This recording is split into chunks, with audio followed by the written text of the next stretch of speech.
شمالی کوریا نے سال 2022 کا آغاز میزائل سے کر دیا ہے۔ میزائل جاپان کے پانیوں میں گرتا ہے اور جاپان والے اسے ان آئیڈینٹیفائڈ پروجیکٹائل میزائل کا نام دے رہے ہیں، جبکہ اگر ہم بات کریں نارتھ کوریا کی تو نارتھ کوریا اس میزائل کو بلسٹک میزائل سیریز کا میزائل کہتا ہے۔ فی الحال کے لیے آپ کو یہ بتا دیں کہ 2 روز قبل کم جونگ یونگ نے اپنی جو پارلیمنٹ ہے اس سے خطاب کرتے ہوئے اپنی فورسز کو کہا ہے کہ جو نیوکلیر ہماری ایکٹیویٹیز ہے، جو ہمیں نیوکلیر پروگرام کرنے کی جو منصوبے ہیں اس کو مزید پھیلانا ہوگا، اس کو مزید بڑھانا ہوگا۔ امریکہ نے سخت پابندیاں لگا رکھی ہیں اور اس کے باوجود نارتھ کوریا لگاتار اپنے میزائل جو ہے وہ فائر کر رہا ہے۔ اور آپ کو اہم بات بتا دیں کہ جاپان نے امریکہ سے اس حوالے سے نیگوسیشن بھی کی ہے کہ معاملات کیا ہیں۔ تمام تر چیزیں آج کی اس ویڈیو میں ہم ڈیٹیل کے ساتھ ڈسکس کریں گے۔ چھوٹی سی گزارش ہے کہ آپ ہمارا یوٹیوب چینل حسنات ٹی وی کو سبسکرائب کریں،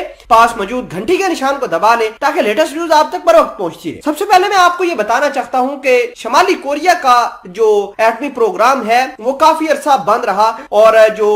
کووڈ-19 تھا اس کی وجہ سے اس کو کافی نقصان ہوا ہے۔ شمالی کوریا کے اندر ایسا کوئی بڑا پروجیکٹ تو ہے نہیں جس سے لوگ اپنا پیٹ پال سکے۔ زیادہ تر جو ہے وہ اسٹیٹ اونڈ انسٹیٹیوشنز ہیں اور اسٹیٹ اونڈ انسٹیٹیوشن کے تحت ہی لوگوں کو روزگار ملتا ہے۔ فی الحال کے لیے آپ کو یہ بتا دیں کہ شمالی کوریا نے اپنے جو ڈیفنس بجٹ ہے اس کو بڑھایا ہے اور سال 2022 کے اندر انہوں نے اعلان کیا ہے کہ ہم اپنے جو نیوکلیر پروگرام ہے اس کو پھیلائیں گے بھی زیادہ اور اس کے اندر جو ایکٹیویٹیز ہیں، جو اس کے اندر آپریشن ہے وہ زیادہ اگلے لیول تک لے کے جائیں گے۔ اب بات یہ ہے کہ شمالی کوریا کے ساتھ ایک ملک ہے جنوبی کوریا۔ جنوبی کوریا کے اندر امریکہ کی فوج ڈپلائے ہے۔ امریکہ نے تقریباً 2500 سے 3000 کے قریب فوجی تعینات کر رکھے ہیں اور اس کے علاوہ امریکہ کا تھاڈ اور پیٹریاٹ میزائل سسٹم بھی جنوبی کوریا کے اندر موجود ہے تاکہ کسی بھی ممکنہ حملے سے وہ